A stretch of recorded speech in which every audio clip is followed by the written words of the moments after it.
Hey guys, welcome back to today's video. Today is Tuesday, August 16th, 2022, and today we are going to be talking about the Republican Party canceling ads in key Senate races across Pennsylvania, Arizona, and the state of Georgia.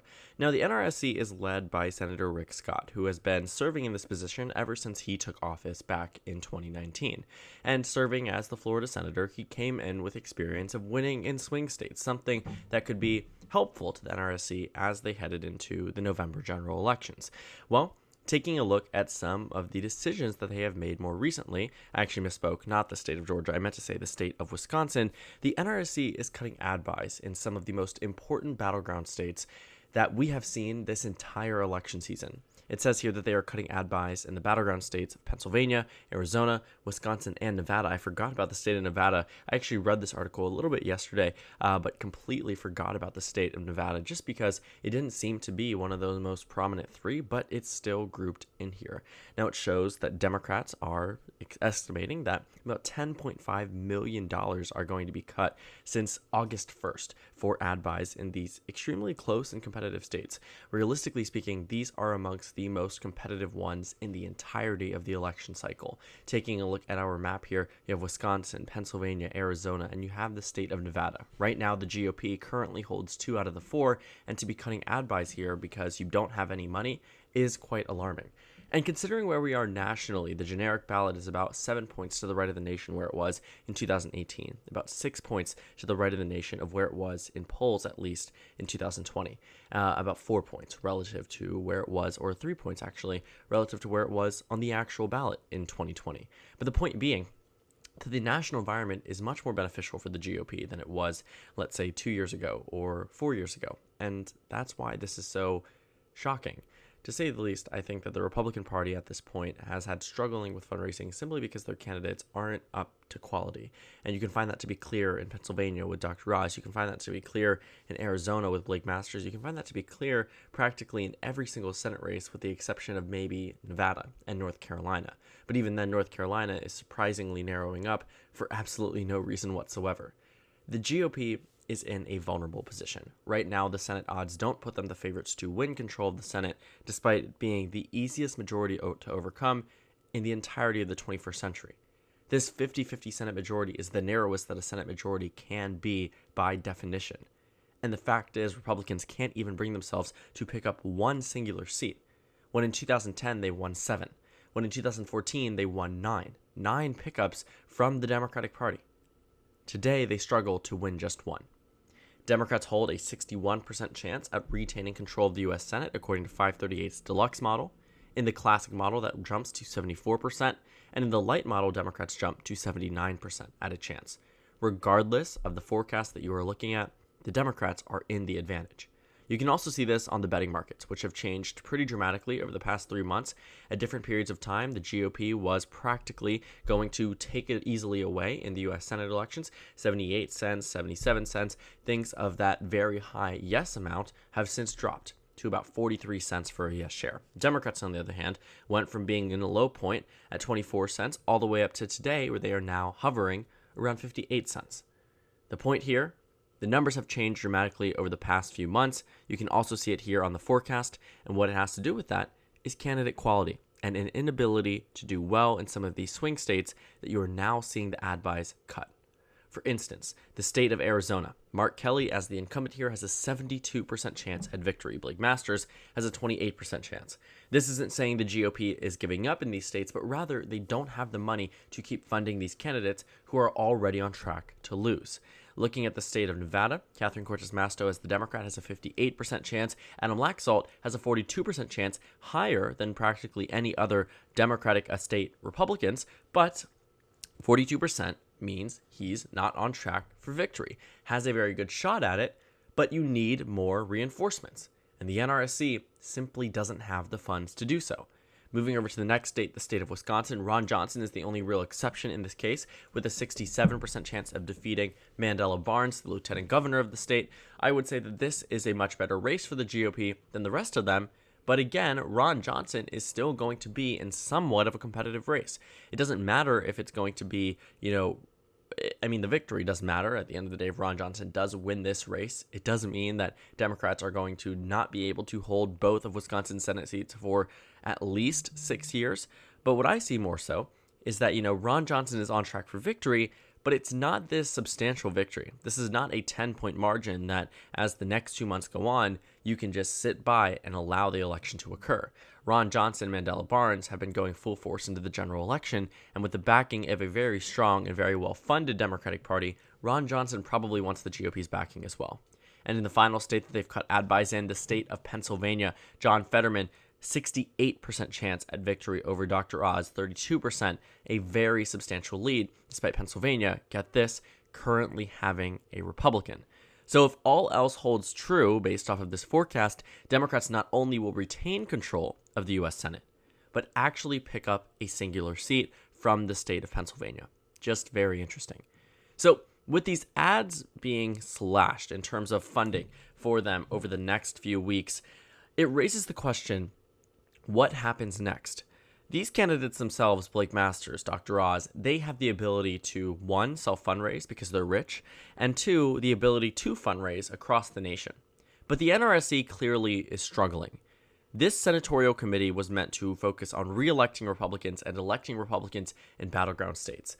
This is quite an embarrassment for Rick Scott to be in a position where you even have to slash ads in key battleground states. It's very reminiscent of what we saw with the Trump campaign when they slashed ads in Rust Belt states because they were, quote, extremely confident. No, it wasn't that they were extremely confident, just more so that they needed to reallocate funding elsewhere. Now, the 2020 election was one of the most well-funded elections that we have seen in U.S. history. In fact, it was the highest fundraised election for ever in, American history. So to see that, and yet still some campaigns, including the Trump campaign, overspent their ads and had to reallocate them and cut ad buys in certain states, shows you that you can make major missteps despite it being a very important and very substantial race. I think looking at the fact that President Trump withdrew his ads in Ohio at different points, Iowa, Florida, and yes, these are all states that he won, but also in the Midwestern states pulled them at different points from Michigan, Pennsylvania, Wisconsin, because they were, quote, extremely confident. Well, I don't buy that notion. I rather believe the probable actual reason that they didn't have the money to keep spending on these Midwestern ad buys to the extent that they did before, and thus they needed to pull some of their ads to reallocate funding elsewhere. They needed to focus on Arizona, on Georgia, on North Carolina. And, the Trump campaign eventually did return to the Rust Belt in the final stretch of the campaign season, which is telling of what might actually be happening here right now. It looks like the GOP also might be slashing these ads so they can fundraise and do a final push in the final 2 months or the final, 2.5 months. But we're getting there. We're getting to that point where it's starting to get to a difficult point of return. President Trump withdrawing ads from the state of Wisconsin or Michigan or Pennsylvania might have changed the tides of the election in November had he not done so in the final month. I mean, a final push is always so important, and to do it a week before the election can be effective, but it isn't always effective. The Democratic Party, on the other hand, in these Senate elections is just reeling in cash. The Democratic Party is able to fundraise very effortlessly, and I will say that, candidates, again, that have a lot of money on their own, Blake Masters, Dr. Oz, don't really need to be concerned too heavily about fundraising. But there also is something, about having a backing from the national party, having a backing from names that are recognizable, having a backing from people that are well-liked across the country. Dr. Oz in the state of Pennsylvania isn't well-liked. Blake Masters in Arizona isn't well-liked. He's the Republican nominee. They're the Republican nominees for Senate, but that doesn't mean that they're guaranteed victory, and it certainly doesn't mean they're guaranteed a voting bloc that might not consider voting against them. There are a significant portion of independents that might have voted for Trump in 2020 that are voting for John Fetterman in Pennsylvania.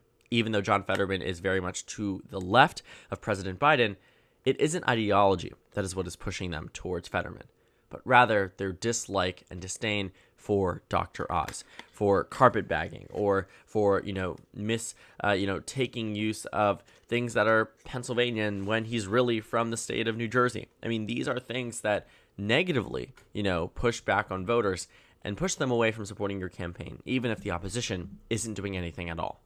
But I think that this is really a good showing of, what happens when you nominate the wrong type of candidate for the nomination spot. Because when you have all of these lackluster candidates who we have been criticizing and saying, these are the ones that if they were to lose in 2022, it would have to be through these candidates. And that's exactly what's happening. The 2022 Senate elections should have been so painstakingly easy for the Republican Party. I mean, I say that entirely honestly because it's true. The GOP has had such an ability to win this cycle, and yet they are struggling to do so. And it doesn't help when they struggle with fundraising and simply can't get the money to spend ads in these key battleground states. I also want to remind you that at different points in time, the NRSC decided to allocate funding beyond those states that they are now slashing ad buys in. For instance, they decided to allocate funding to the state of Washington, a solid blue state where there's an incumbent Democratic governor who is a senator who is on track to win re-election by about 10 to 15 points. They also targeted the state of Colorado, where there is Michael Bennet, relatively popular, much more competitive, I would say, than maybe Washington. And when I say much more, maybe a few percentage points more, but that's substantial in some races. But in Colorado specifically, they're allocating funding here, despite it being routinely treated as and rated as a likely Democratic state. And I get it. If this was a 2014 national environment, Colorado realistically could go red. But it isn't a 2014 national environment. And to spend money in these states to launch attack ads against Michael Bennet, against Patty Murray, these races aren't winnable by the GOP, at least as of right now. And to spend money there when you knew that you would be struggling eventually in Wisconsin, Pennsylvania, Arizona, and Nevada, it is embarrassing to make that decision. Because if anyone else was in leadership besides Rick Scott, maybe a different call would have been made. The GOP is also starting to see a pushback against candidates in some of these states where realistically they should have been easy to win in other circumstances. What I mean is that Ohio, for instance, is a state where J.D. Vance probably should be on track for an easy election, but Tim Ryan is certainly giving him a run for his money. Or the state of North Carolina, where Congressman Ted Budd probably should be doing very well there. I have it as likely red, but even some forecasts have it as a toss-up now. Likely red versus a state that, should have been, sure, likely red before, could still be seeing narrowing up because Sherry Beasley is giving Ted Budd a run for his money. Florida, we don't touch on. Iowa, we don't touch on. These are two states that really are going to remain the way they have been for the past couple of months through November. But it is surprising to see that the pushback now in the Senate elections are not on the Democrats, but rather on the Republicans. And you start to see that in the generic ballot as well, where Democrats now lead for the first time in 9 months. The Democrats have maintained this lead for about a week now. It's a lead that we want to question whether or not it will remain substantial, or not at least substantial, but will remain for a substantial period of time. Right now, this lead isn't super large. It's not one that I would say Republicans can't overcome by any means. I expect them to overcome it through November, but if they don't, it just means they didn't play their cards correctly. And this is not a good sign, because again, it's very reminiscent of the ad buys that were pulled in many, many states, and sometimes to the right effect, right? Donald Trump pulled ads in Iowa and Ohio 3 weeks before the election. And what did that mean? It meant that that campaign either one thought that it was A, a lost cause, or B, that they were actually extremely confident. And for those races, it makes a lot more sense. Donald Trump won both Iowa and Ohio by 8 points, and polling came out about 2 weeks prior that showed Donald Trump ahead by some of the most reputable pollsters, at least in the state of Iowa and sometimes in the state of Ohio. So reasonably, that can be expected. But when Trump pulled his ad buys from the Midwest and decided to move the focus to the Sun Belt, sure, the Midwest was always going to be competitive, but it was definitely not A, given up, or B, locked down. It was going to remain competitive, and to pull any ad buys is a complete misstep of this campaign, and I think that it's also something that might go down as a complete misstep for the NRSC. I think what they need to do at this point is to do some heavy fundraising, get some major donors, and reallocate funding ASAP. Because the longer they wait, the more difficult it becomes to win some of these elections. Because guess what, too? What's right around the corner? Absentee voting. You are going to start to see those ballots drop in about 2 months now. What are you going to see around the corner? Early voting, starting in a month and a half, or even absentee ballots maybe in a month or a month and a half, depending on the state. Some of these states are going to come to a point of no return, where in some of them, the majority of people who will vote in an election will have already voted, and it gives these candidates, and specifically Republicans who are currently losing the battle for the U.S. Senate, less time to pick up the pace, to overcome their opponents. And that's why it gets tricky.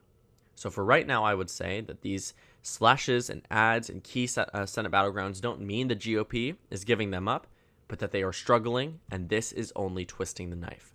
The GOP is doing a very bad job at retaining control of some of these seats, winning control at some of these seats, but it's not impossible for them to do it this November. To remind you again, this is the narrowest Senate majority that's possible at all in the U.S. It's the narrowest Senate majority that we've seen for both Democrats and Republicans in the 21st century. Republicans have the opportunity to win. The question is, do they play their cards correctly to do so? And it looks like every single time they have failed, at least leading into November. Times can change. 3 months until the election. A lot can happen. But the question is, will a lot happen for the party that needs it the most? So thank you guys so much for watching this video. Make sure to comment down suggestions below. Subscribe on the left if you haven't already, and check out the Instagram and Twitter. At the bottom left of the screen, there's also a Discord server for you to go ahead and join. On the screen, there's a video you can watch, and then a playlist for my 2022 Senate election analysis videos. Again, thank you guys so much for watching, and I will see you all later today.